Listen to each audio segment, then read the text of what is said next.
Again, perfect. Our meeting is being recorded. So thank you everybody for joining us on the call today. Apologize for the link confusion, but we're so glad you're here. And thank you so much to Blue Cross Blue Shield, who is sponsoring this event. My name is Kelsey McCaig, and I'm a part of the Southwest Michigan First Team. The series of small business discussions was specifically designed to strengthen and grow small businesses in our community. And we hope these virtual sessions will bring together the knowledge of experts, as well as foster discussion between community leaders and small business owners, and hopefully focus on topics that are important to you. So before we jump in, a few Zoom housekeeping items, which I'm sure you all know. If you have any questions, please put them in the chat box. Olivia will be monitoring the chat, and we will do our best to field your questions to the speakers. And then this Zoom call will be recorded, which I'm sure you all heard at the beginning. This morning, we are joined by Stacy Gibson of Circa Design and Tom Minto of Technology Solutions of Michigan. And they're here to discuss best practices and low-cost resources for marketing, advertising, and e-commerce. Both Stacy and Tom have wonderful presentations for everybody, and after they are done, we will have some time for Q&A. So as questions come up during the presentation, please feel free to pop them in the chat box. This morning, we will start with Stacy Gibson, Marketing Director at Circa Design. Stacy, thank you for joining us this morning. Thank you so much. I'm going to test out the screen share. Perfect. Popped up. There you go. Hey guys, all right, we're working. So just leading up into this event, we had kind of discussed all the things that maybe were pressing concerns for the small, medium-sized businesses that would be with us here today. And I think some of the things that surfaced was just a general kind of stress about where to start with marketing and where to direct your, marketing budget if you have so many things to do and everything's kind of challenging with a small, maybe in-house team. And so I decided to give you guys just a 20-minute crash course in some advice that we see kind of recurring with many of our clients, which I think are similar sizes to you. So today I was just going to spend this 20 minutes talking to you about marketing messaging and how to kind of cover your bases with a basic messaging toolkit that will help you be faster in your in-house marketing efforts and kind of take a lot of the time-consuming guesswork out of getting your marketing messages right. So I'm happy to be here, and I hope this is helpful for you. So like Kelsey said, my name is Stacy Gibson, and I work downtown at Circa Creative Studios. I'm a marketing director here. I have 10 years of experience in email marketing and marketing for consumer packaged goods, and a few years outside of that specific niche doing all kinds of marketing things, especially email marketing and social media for lots of small and medium-sized clients. I also make cartoons on the side, and sometimes that's fun. I'm actually going to skip by this slide if you guys don't mind, because I know we only have 20 minutes and it's just nice to have an intro, but I'm going to blast past. Cool. Actually, maybe this will help. I'm actually going to, never mind. I changed my mind. I'm going to say it because it'll make sense later. We're talking about messaging, and there's a nice headline here. So at Circa, we have kind of a statement that we use a lot that just is ideas grow better together. We're a really collaborative design group, and so that can be a differentiator for us. So we like to remind people that there are all kinds of ways you can have a creative agency help your group, and the more collaborative you can be, the better insights we can have about our clients and the better work they get. We kind of work in a very collaborative way. So this is a pretty common kind of introduction for us, just with that headline. It'll make sense later. So our group does everything from brand strategy, brand identity, upwards to marketing when your brand is in place. And after that, a lot of services geared toward helping clients steward their brand. Once they have systems in place, once you have your brand in place, you may just need sort of a partner that is familiar with your brand and will help steward it along through various marketing initiatives. So that is sort of our full service set. And so one thing that we heard when people were talking about, like, where do I get started with my marketing? How do I kind of just start building a system that will help me get my message to the right people? And so before you start talking about some of the fun stuff like marketing personalization, automations, maybe elaborate social media communication plans, how to deal with email marketing, we always kind of pause our clients and we say, let's make sure we've got the basics covered. And that means your brand positioning, your identity, and your key messaging. So those three pieces are something that I think people tend to skip over because they want to get to the fun part, which is basically getting that marketing out there. And we usually tell people to pause for a second. Let's make sure we've got the right toolkit in place, and everything gets a lot easier afterwards. So I will talk about that a little bit here, just focusing on messaging. So when we do a basic messaging toolkit, we tend to fill this in with a tagline, a brand narrative, a value proposition, and key vocab. And so I thought I would just kind of tell you what those definitions mean. And then I'll show you some use cases and how to put them into place. So a tagline is the one that you're probably really familiar with. And it's something that I think when people start their business, they're really excited to like get their tagline done, right? It's actually not a mandatory piece, but I know that people love it. So just so you know, it is something that can bolster your brand and give you a bit of recognition. And you're probably familiar with all the common ones for all the brands that invest in their marketing regularly. So we probably don't need to go into them, but yeah, Got Milk. So beyond that, a brand narrative is actually the one that I'm going to talk about the most, and I'll talk about that in the next slide. But your brand narrative is sometimes called your elevator pitch, maybe also called your one-liner. Is anyone here familiar with Don Miller or StoryBrand? Okay. So if you've kind of heard of StoryBrand, or this kind of overlaps a little bit if you're familiar with the famous TED Talk by Simon Sinek about know your why. So a brand narrative is sort of an easy to recite script that you would develop ahead of time and kind of have, it's sort of your locked and loaded, what do you do? So when you're like talking with someone and you need to describe your business to them and they go, what do you do? Like the common answer is to fumble around with your words a little bit. And then you'll sort of say, it gets complicated. I don't know. I do marketing things, and you kind of move on. Or like even worse, if you're me, you might say something like in the early, you just go, oh, I'm a graphic designer. I don't know. You just like sort of blab stuff out and you don't really know how to describe what you do to people outside your industry. And then you kind of blow it. And so developing a one-liner is a really great way to sort of establish with people easily what you do in 2 to 3 sentences that is compelling, kind of hits them right where they are going to understand what you do. And writing that ahead of time, reciting it until you know it by heart, and then being able to talk about it really easily is a great way to just start getting your brand's messaging on lock. So I'll talk to you about that.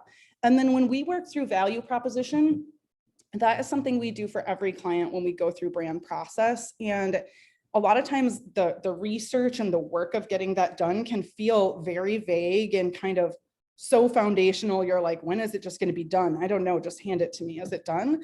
And afterwards, clients always say, oh my gosh, this was so clarifying and so helpful, just to be able to know what to say when. And you feel like a lot of lift from having these things defined for you and kind of formalized. So we always go through a process of finding out with a business who they are, what they are, who their audience is, what problems they solve, how they solve those problems, what are the advantages of their business over the competition, and what are the outcomes. So once those things are kind of figured out, it's very easy when you have those things listed. It's so clear to write something quickly about the service you're selling and why someone would want it. So kind of just making this cheat sheet of like, oh, right, okay, this is my audience. I kind of forgot for a second who I'm talking to.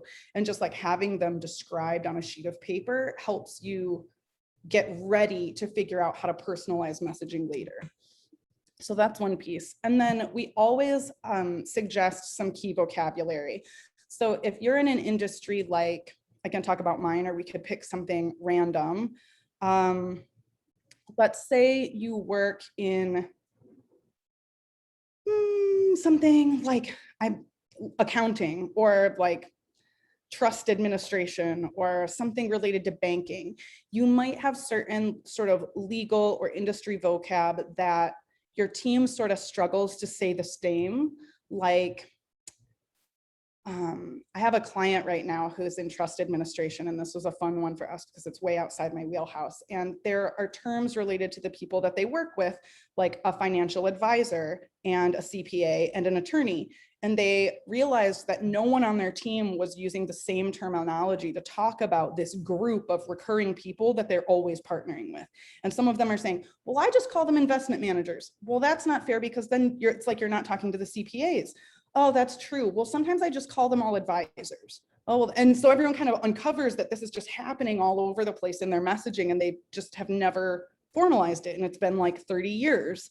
So we will kind of make this document for them that has all the vocabulary that they tend to reuse, and just say, okay, well, these are the words we use. So here's how we'll agree on it now. And just giving a team of, a staff of 80 people, a vocab sheet that's called, right, we call those people professional advisors now. Got it. It makes it so much easier to have consistent marketing across anything you do, right? You can hand that to the next intern you get to crank out your marketing materials. You could hand it to your boss when they're making some kind of proposal, and you just kind of know all your pieces are going to match and be talking in the same way. So that's kind of helpful. And then the same thing for headlines, body copy, and even calls to action, right? What are the common things that you're always telling a customer what to do next? Is it call us? Is it to schedule a meeting? Is it to buy a thing? Whatever those actions are, just knowing that those are the ones you use can really help people execute marketing that's more converting, because you know what that next step is, and you don't constantly have to ask someone who did it last time, like, what did we do when we do the postcards? Do we tell them to call? Okay, I don't even know. So just like having that ready. So that's kind of the toolkit in a nutshell. And how am I doing on time, Kelsey? I feel like I can be the fastest talker ever if I have to be. So You're good. You're good. All is good. Cool. We can breathe for a second. So with a one-liner, and I can't necessarily see everyone, so when I ask if people are familiar with Don Miller's story brand philosophy on one-liners, but if you have not heard of this, you can easily Google this or watch like a million YouTube videos of this very captivating speaker talk to you about thinking about your brand the way someone who is a cinematographer might think about making a movie trailer. And I use this a lot for clients who are struggling. They'll come to us and they're struggling with, I don't understand why it's so hard to make my website a thing that will sell my business. I know what I'm doing is awesome. I know my product is superior. I know my business front, back, left, right, but I'm struggling to explain to the world what it is that I sell and what it is that I do. And so his formula goes like this. You have a character, you add a problem, you add a solution, you reveal an outcome. And this is a little bit like someone who is explaining a movie trailer and who would say like, Jason Bourne enters the fray. He's in this situation. How will he get out? Like, it's kind of really takes such a cinematic approach. And so we will use this just having our clients ask, who are your customers? So like, let's say you're a restaurant, and this will be really relevant after a year of COVID and like DoorDash delivery for all of us. And I'm sure all the businesses that are like scrambling to get their online ordering up. But if you are a restaurant and maybe you make meals to go or like frozen dinners or something like that, you would want to think about who your customer is first. And so you're thinking, right, busy people that don't have time to cook. Got it. Let's just say that's the base. Obviously, we could go deeper. Once we've got that, we say, okay, well, what's the pain point we help them solve? Dinner, done. Dinner done. That's what I've got. We're saving time. We get dinner. Then you kind of say, okay, well, what is their problem is they don't have time to cook. What is your solution? I have frozen dinners that are way healthier than the ones I can get from Tyson. Got it. Okay. And then we talk about that unique solution, right? I make frozen dinners that come fresh from local ingredients that are purchased from farms right around the corner. So there's less shipping, is better for the environment. You kind of like figure out what your differentiators, right? And then you think about what would that look like for this customer. So if the customer that you're dealing with is a busy person that doesn't have time to cook, but they do want like a locally sourced meal, you would want to paint this picture for them. So what does that look like if they don't have to like figure out when to cook their food? They have more time to sit on the couch. They have more time to hang out with their kids. They have more time to go hiking. They have more time to do XYZ, whatever you decide is their ideal life. And so you would craft a statement that says, okay, well, you know how busy people don't have time to cook during the week, but they want to stay healthy and they're sick of eating like salt-loaded food from the freezer. Don't worry.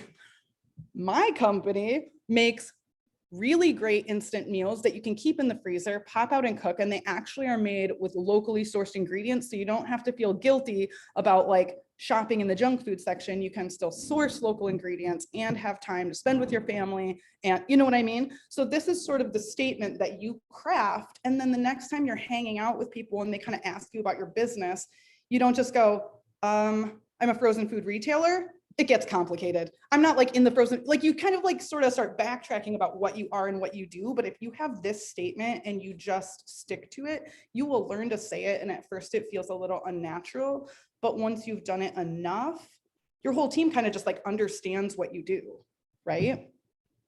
I think at our company that happened when we were maybe 3 years old or so, and we had started as a graphic design company. And so when people would say, what does Circa do? We would say, we're a design studio, we do graphic design for people. And then of course there's like, okay, it's so like posters, and you're like, yeah. And what about websites? Oh yeah, that too. Oh, so are you like a web developer? Yeah, I guess so. Like it kind of started like, you're like, oh, right, okay, we need to clarify this. And so we have a lot of discussions internally about how do we explain this to people? And for us, the answer is we're a full service creative studio. We provide branding and marketing and brand stewardship services to clients of all kinds of sizes. Like you sort of start to clarify this internally, and then everyone stops accidentally saying like, I do graphic design. Like it's not really helpful. So just spending some time with that can feel really foundational, but in the end, to be really helpful. Let me see what else. That might be my last slide. Well, that was great. I really like the idea of that common vocabulary. I think that's, I mean, super simple for everybody to take away, whether you're a company of 5 people or you're a company of, 250, having common language that kind of sets the basis for everything else. So, yeah. And even if you're going to, like, if you have a budget and you're, if you're planning a budget for marketing efforts and you are going to hire a studio to help you with that marketing, even having this piece done first is really guiding for this external partner who needs to be able to reference this, get up to speed on your brand really quickly and help you make cohesive, consistent messaging or just consistent brand anything. So you're not sitting there marking up all your promotions, every time. You're just like, right, we say financial advisors, remember? Like you keep like repeating all this vocab that you need to have right. And you just kind of figure it out once, put it in a document, and you use it. And once you have that established, a lot of questions go away. Like, well, how could I start running social media ads? Well, don't worry. I just go to my sheet, I go to my toolkit, and I'm like, this is my audience. So this is the blurb that I use for that audience to introduce myself. And here's all my call to actions, and here's all my other stuff that works for them. And you can just like hand that to someone that's making your ads, and they're ready to go, right? They don't have to invent this from nothing. So it can be really much easier to start doing marketing in general, but even after that, segmented marketing, more personalized marketing. Once you know each segment of your audience and you have messaging to support each one, it's really just puzzle pieces after that. You can start being, you can start really having fun with it and connecting with your audience in exciting ways because you're not dealing with the hurdle of, I don't even know how to describe what I'm doing. Right, exactly. Well, and as I mentioned in the chat, we'll be sure to share out these slides with everybody so that you can go through kind of the step-by-step to get your toolkit established. So thank you, Stacy, so much for sharing all this information with us. Yeah, no problem. And we are going to shift now to Tom Minto, who is the Chief Operating Officer at Technology Solutions of Michigan. So Tom, thank you for being here this morning. Morning, guys. Thank you for having me. And I believe you have a lot to share regarding workflow automation. So I will hand the mic over to you. All right, I'm going to share my screen. All right, can you guys see that? So yes, my name is Tom Minto with Technology Solutions. I have a kind of a unique background, formal background in actually organizational behavior and finance.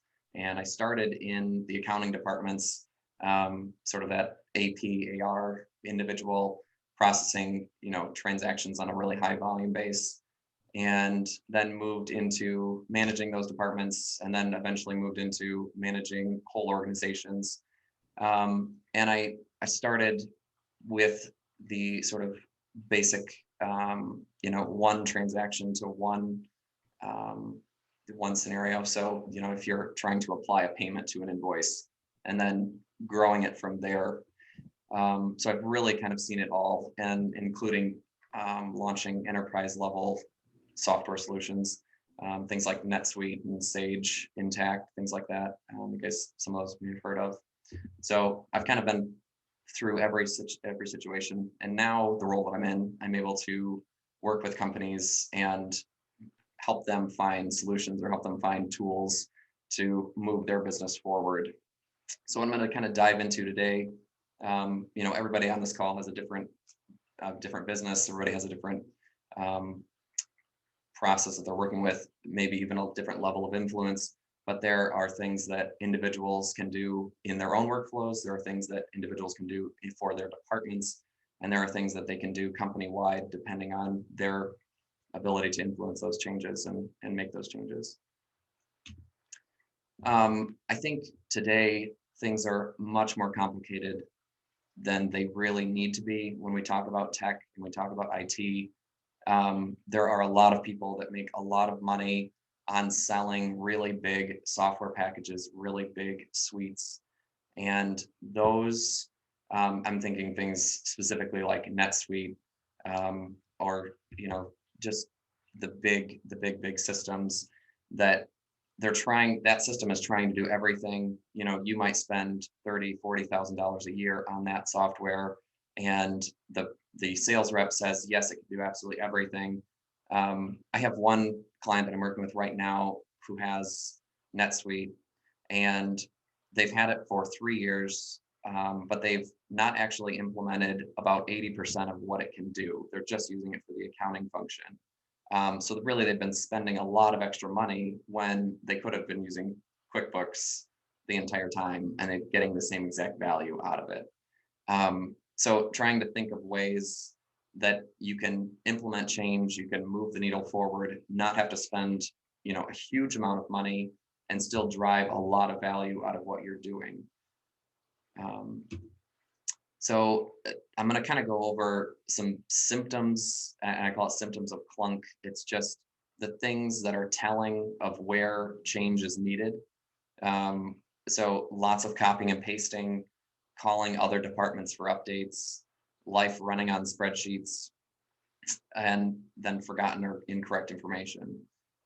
All of these we deal with on a daily basis inside companies in different departments, different ways, in different processes. So each of these can be tackled and identified and handled more on a case-by-case basis, instead of trying to implement big grandiose solutions that cost a ton of money and are really, really hard to implement and get everybody on board. So falling back to my organizational behavior background, first I want to get us prepared and just how we think about changes and how we think about moving forward. I heard a statistic the other day that only 8% of us actually look for change and want change.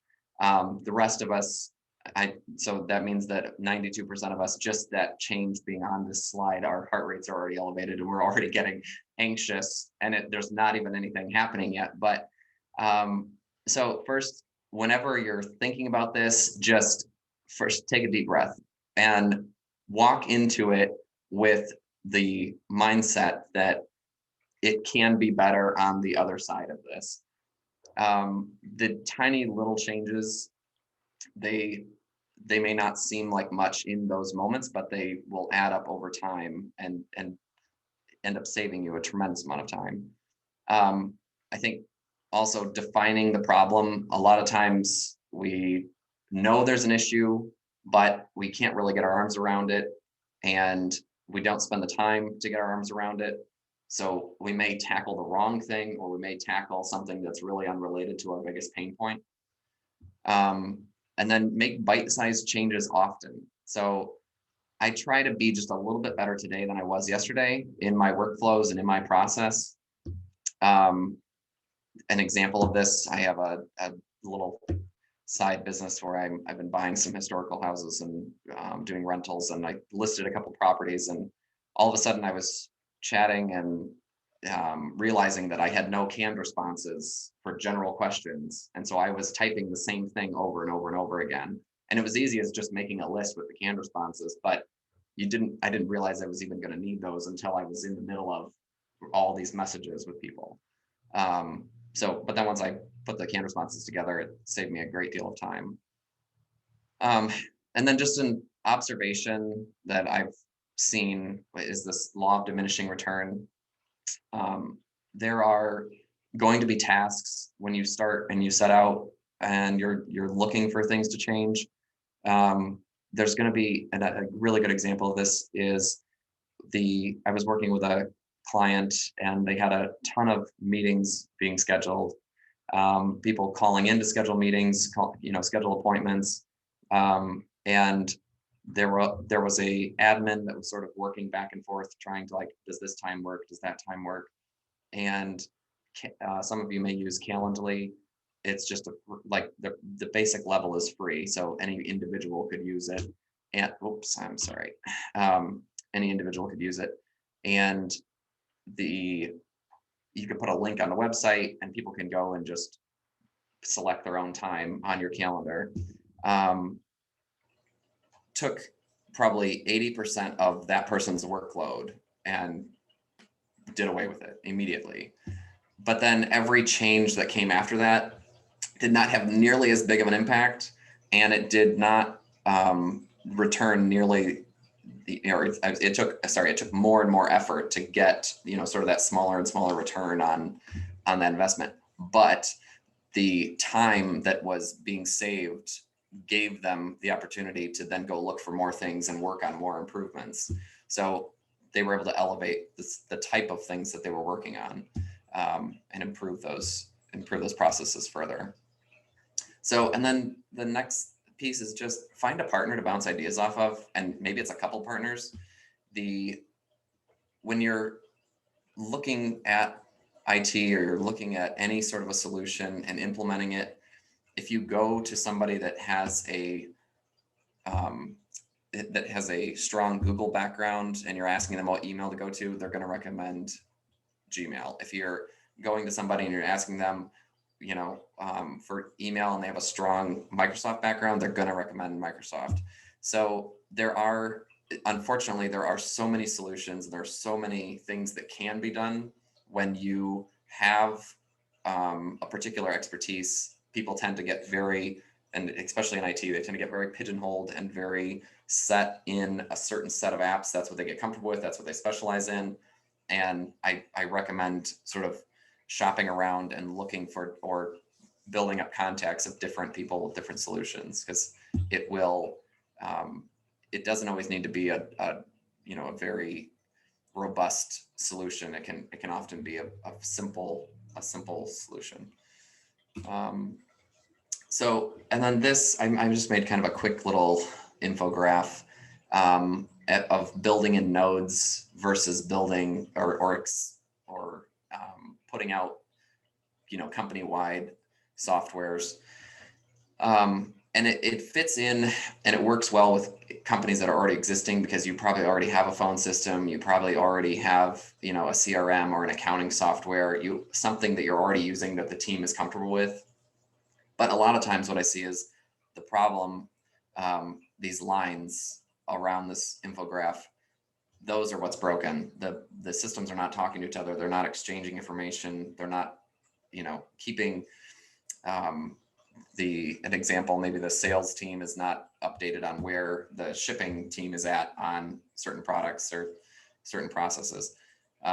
Maybe the phone system is not pulling up when somebody calls in that person's records. So you're having to go search and sift through and find things.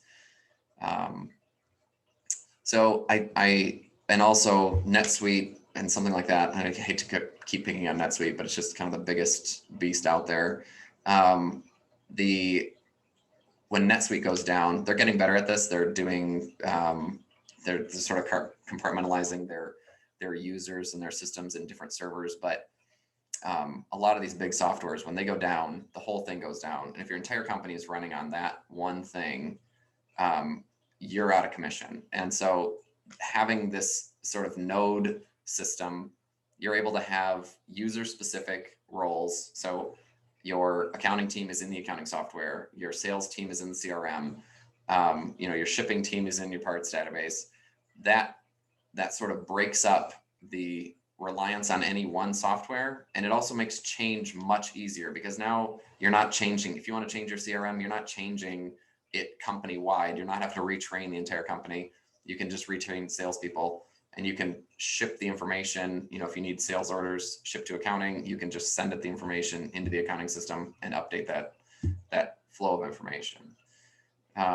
So having sort of that, and tying back into that marketing piece and that customer journey, having that information flow freely through your organization to the different people that need it is much more effective than having to do, and this is where I'm going to tie back into mine, the manual entry of information, or calling and checking on departments, for a status update. But it really starts at the very beginning, and then letting the information flow through the entire system where it's needed to go. So copying and pasting, some of you may be aware of tools like document parsers or these collection forms. Document parsers are simply, if you have an example would be if you have a vendor that you get a PDF invoice from, maybe they email it over to you on a regular basis. Those can be pushed into a document parser, so you can just grab out the information you need and then push it into your accounting system. And they take a little bit of time to set up, a couple hours to set up, but then once it's up and running, as long as the document remains the same for that vendor, the information will continue flowing into your system. So you might have to make small adjustments if a particular vendor updates, but generally those last a pretty long time, because vendors aren't generally updating their formats on their PDFs and things. But that could be really anything that you're getting information from in a standard format. So if you get event registrations in a standard format, if you get work orders or purchase orders, any of that kind of stuff, shipping orders, any of that can be sort of fed into a system as long as it's a standard format. And then collection forms, this is simply the difference between sending out an email to your department and saying, where does everybody want to go to lunch, versus putting a Google form up, putting 3 options on it, and then everybody selecting the option they want, and then the highest option wins, kind of thing.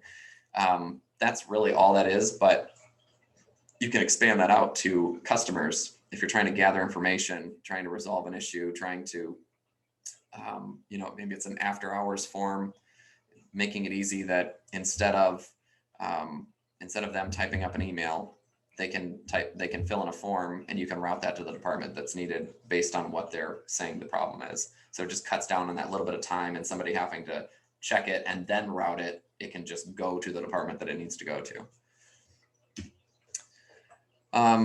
Calling other departments for updates. This is where I see one of the biggest wastes of time in pretty much every company. You got to think about the labor that you're spending for both people on both sides of that phone call, and the time that you're spending with the customer, or you're burning with the customer, waiting, for them to get a resolution on their issue. The best thing in this case of what I've seen, or I should say the one of the best circumstances that I came across, we had updates. They were calling over, a customer service department was calling over to a shipping department constantly to find out where they were at.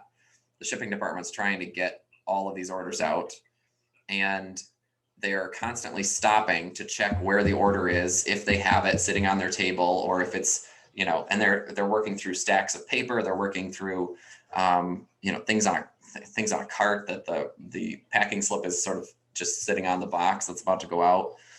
And so the sales department has no or the customer service department has no visibility into if something's going out, if it's gone out. And so now they've got customers asking, and now they're having to call over. And it's constant.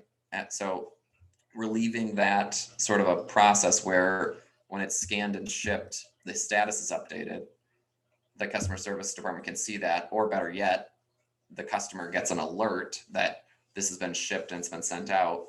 I think we kind of take those things for granted with the big companies, but the smaller companies can do and use the exact same processes. Those things are very simple to implement.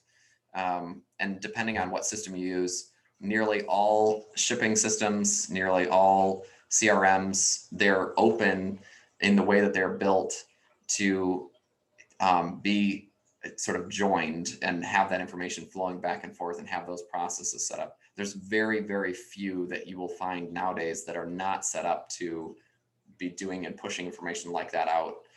Just takes a little bit of customization and a little bit of kind of imagination and what you want and what you know is possible.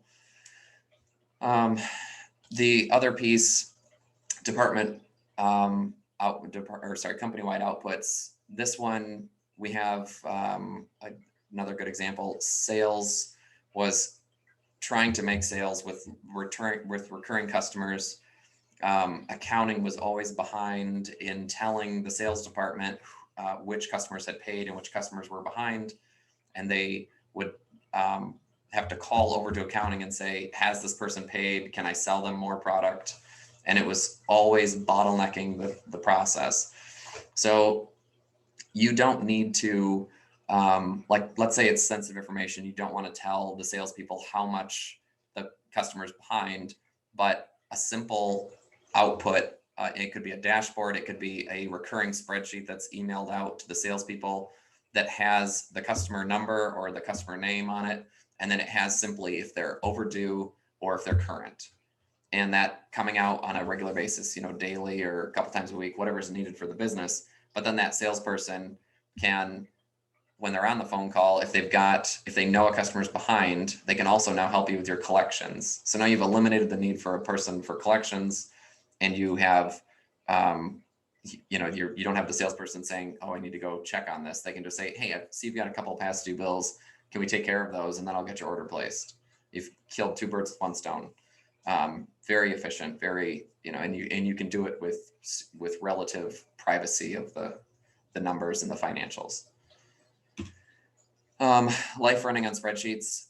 I actually really like when I find a customer that's running on spreadsheets because anything that's in a spreadsheet can go into a system. And spreadsheets are also very good in themselves because you can enforce the data integrity. Think about you want to make sure that there's a date in this column. You want to make sure that there is a number in this column. You can also control who has access to change it and who can edit those. Systems really are no different. They're just, it looks better and you can get more information and drive more processes out of that. But you can still do a lot with spreadsheets. I have a customer that I just started helping. They're putting all their sales into a spreadsheet, and their salespeople really just need to interact with the spreadsheet.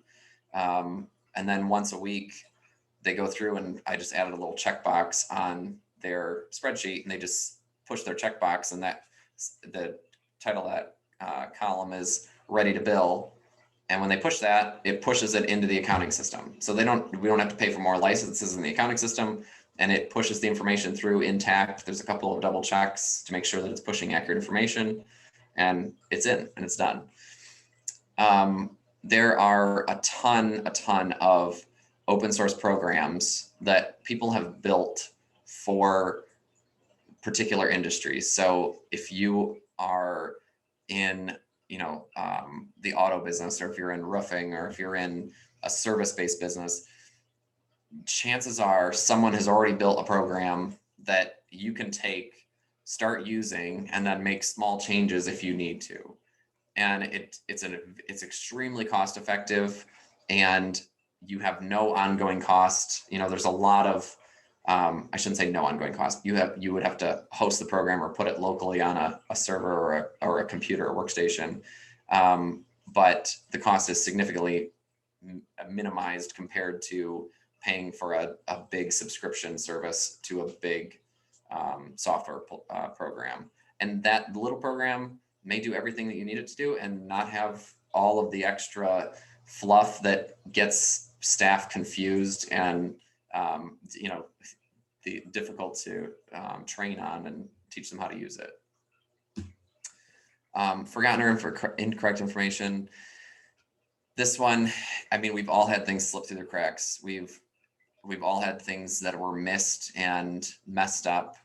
But I think when you start using the systems and you start using the tools to really check the information and validate the information, the example that I give here is Google has an API that you could hook to any CRM. So if you're in e-commerce, you know, you can check to make sure that the customer has typed in the address correctly and just eliminate shipping errors.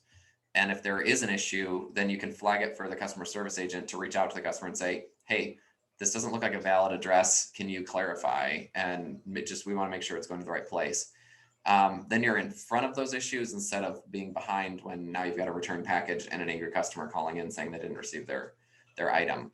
And Google, they actually, all of Google's APIs, there's a certain threshold that they give you free per month. But it's in the hundreds to the thousands, depending on what it is that you're pinging Google and asking for. So that's a really cost-effective way, and there are tons of tools out there like that you don't have to spend a ton of money, and you can make sure that your data and your process is just that much better. And then system-generated priorities, that is basically letting the data tell you what needs attention. And to the example that I just gave up there, that is the task being generated for the customer service rep to call over to the guest or the customer and say, is this address correct based on, you know, what we have flagged in the system as needing attention. But that could also be, you know, this is 10 days out, this is 15 days out, you know, here are the things that we need to be working on, and making sure that that's prioritized correctly. If you've got something that's added last minute, then it's rising up to the top in the priority list immediately based on its characteristics. And then that can also be useful dashboards for management that's giving them insight into what's happening in the business so they can make changes and move resources around. My best advice on this, and I'm sorry, I'm already over my time. Do I still have enough time here, Kelsey? Can I talk a couple more minutes? Yeah, you're good. Okay, all right. My best advice on this is to set the priorities and really measure the outcomes based on the success of it or the failure of it. And I'm going to give you an example. We have at a previous company that I was at, we had a lot of return phone calls. So people would call in and they were not having their issue resolved on the first time that they reached out. And so we saw that as an issue. We looked at how many for the last few months had return phone calls. And I want to say it was like 80 people. It wasn't a huge number, but it was like 80 people called more than 4 times. And so I set a goal that 99% of the calls be resolved on the first call. Well, I didn't really know why they were calling in multiple times. So what we had to do the first month was pretty painstaking. We listened to the calls to find out why people were calling in multiple times. We found that we had training issues. We found that we had system issues. We found that we had errors that we were not aware of, or we just had Clunk in the process that was holding things up. So there was several things that were, I think I had a list the first month of like 10 priorities, and we started chopping down the ones that had the biggest impact. But I put that, there's a little robot on the first slide up there. And I put that kind of ironically on the page, because when we think about automation, we think about it's robots, and you know, it's sort of like a mysterious process that's running and we don't really interact with it. But the reality is that, and this is where the org behavior comes in, the reality is that the melding of IT and people are really what you need to achieve. And all of these processes, when you're trying to implement it, when you're trying to change it, are going to come from those two things working in harmony. So you really, when you're talking about implementing something, when you're talking about pushing out a new process, you have to weigh and think about the people side of things. And that's kind of the training that I was alluding to. But also there may be things that are not fixed by a system. I found one of the things with the multiple callback times, I found that I needed to empower the customer service agents just a little bit more. And so I raised the dollar amount at which they were allowed to make a decision on a refund. And I raised it, I want to say it was like by $20, but that had an 80% impact on the amount of people calling back multiple times. And it was, so the amount of time saved and the amount of calls that we were able to get to, and the increase that we had in the customer satisfaction and that flow through the business, that tiny little increase had no material impact into the negative, but it greatly improved and saved us on labor and saved us on the headache and angry responses, and really improved the customer process. So it's very much finding that balance between the system and the people, and knowing which one you really need to tackle. And that is the end of my presentation. Awesome. Thank you, Tom. I really appreciate it. And I think, the way that marketing, advertising, e-commerce, they're really, really big topics. And I appreciate both you and Stacy kind of taking bite-sized chunks and diving in deep, because the way I see it is you have to build your toolkit, get that established so you know what you're working off of when you start diving into this journey, and then using automated workflows so that you can have time to focus on things that are important, which give you more space to work on that tool, right? It's this cycle. So question one, Stacy, can you talk a little bit about your brand camp? Because I think some of the people on the call might be interested in learning about that. Sure. So, and I think since Circa is so focused on small businesses and kind of trying to find really empowering solutions to helping companies kind of deal with their brand challenges and kind of resolve them, we have a little thing that we're starting this year. This kind of came from our experiences during COVID and the pandemic, but we have something that we'll be launching in August called Brand Camp, and we've done a micro version of this before. But Brand Camp is essentially a 3-week course, so 3 classes that will be group in nature, and kind of walk small businesses through the journey of doing your brand positioning and making your brand identity. And so for us, this is a kind of a cost savings way for someone who can't necessarily, or just for whatever reason, wants to be kind of empowered to deal with their own brand versus handing this to an agency and having them just crank it out for you. But you're like, I have a vision, I'm starting my business, this is how I want it, to walk through this 3-day course with us and come out of it with your brand positioning on lock, your brand messaging toolkit at the ready, and kind of feeling empowered to explain your services or your products or your mission or your vision to your customers in a new way. So it's kind of a DIY with the help of professionals by your side. Awesome. Well, we'll be sure to share that information out with everybody who joined us today. And then another question for you both. I know when we were kind of prepping for this call, we talked about the importance of owning your own information. So I don't know, Tom, if you'd like to answer, or Stacy, you want to jump in, or both, but that importance of, if people are starting out or kind of reevaluating what they're doing right now, why is it important to own your own information?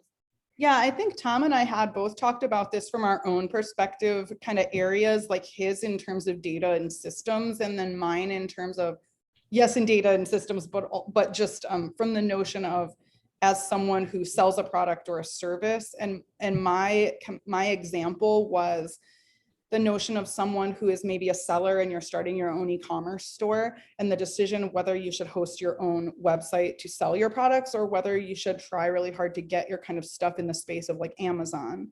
And kind of the discussion that I had said was, the answer is different for everyone, but something to think about is the notion that if you can control your customers and have information about your customers, you can retain that knowledge and you have an open line of communication with the people that you're selling to. If you are selling your product to a retailer and your retailer is selling your stuff to their customer base, you kind of lose the ability to talk to those customers directly, and they're not really your customers, right? They're Amazon's customers. So for small businesses that are starting some kind of a system together, like let's say you are, I don't even know, like a coffee roaster, or you make specialty sneakers. If you are selling those to Amazon and Amazon's getting customers that are buying your product, you don't control what comes in the package, whether it comes with a thank you card. You don't know the email address of the person who purchased this. You can't send them follow-up communications to promote like products or cross-sell or upsell. So there's real value in starting your business and owning your customers for as long as you can, so that you learn about them, you gain insights about your industry, and really can build your brand relationship before you sort of outsource it to somebody else. Mm-hmm. Yeah, I have a really good example of this too. I worked for a sports company, a sporting goods company, for a few years, and one of the things that I saw, we were really big on Amazon. We were selling Nike and Under Armour and all that kind of stuff, and to the tune of millions of dollars a year. And Amazon can see the SKUs that you're selling. They can see your margin on those SKUs. They can see, how much your customers are interacting with that. And Amazon came through and worked out a deal with Nike to sell direct, and they cut out every single one of the independent retailers. And they went SKU by SKU. They didn't go brand, like they didn't just say, now we're the only ones that can sell Nike. They said, here are the highest selling and the most profitable, and those are the ones they took first. And then they said, you cannot sell them. So we were sitting on tons of inventory that we couldn't move. And if we had not had physical retail locations, that stuff would have been, probably sitting there for much longer. But that when you give, or when you partner with somebody like Amazon, and it's similar to Zillow and these other big companies, they're using your data against you, and it is their business. Do not mistaken that whoever you're handing that data over to, it can and will be used against you. So and I don't mean to sound paranoid, but It's so funny that both of our examples were for Amazon. Like, sorry, yeah. Amazon, but they're they're another gorilla. Yeah. So. Cool. No, that's super helpful. And I think it's important, especially for people who are just getting started, or maybe smaller businesses, to be aware, right, of making decisions that, like you said, Stacy, it's different for every different person, but just to know kind of benefits of owning your own information, especially when working in e-commerce versus, working with trusted partners or partners that fit what you need to. So I do want to be cognizant of everybody's time. I know we're getting very close to 10 a.m. So thank you, Tom and Stacy, both for joining us today. I know I found the information to be beneficial, so I hope everyone else did as well. And I want to thank all the audience for being flexible. Thank you for hopping on the call with the link mess up. And thank you for spending your time with us this morning. We hope you found this call to be beneficial. I will send out some information about a new grant that has popped up, which I'm sure most of you have heard of. It's called the Kalamazoo Micro Enterprise Grant, that is from the City of Kalamazoo and United Way. These are $5,000 grants that are available to 90 micro enterprises within the city limits of Kalamazoo. There are some eligibility requirements, which Olivia will put all that information in the chat box. The application window is open until July 5th. So check out the link in the chat box for more information. Our next Business First call will take place on Thursday, July 22nd, and we'll focus on workplace culture. So we'll talk about managing the many aspects of workplace dynamics and culture. And some of our panelists will talk about how they've been able to return to the office, what their plans have looked like, and what they're focusing on, whether it's culture, team dynamics, and or performance. So the link for the event has been posted in the chat box as well. My contact information has been shared, so if you have any questions, please feel free to reach out. Thank you again to Blue Cross Blue Shield for sponsoring this event, and we hope to see you again on one of our events soon. Thank you, everybody. Have a good day. Thank you, guys. Bye. Bye.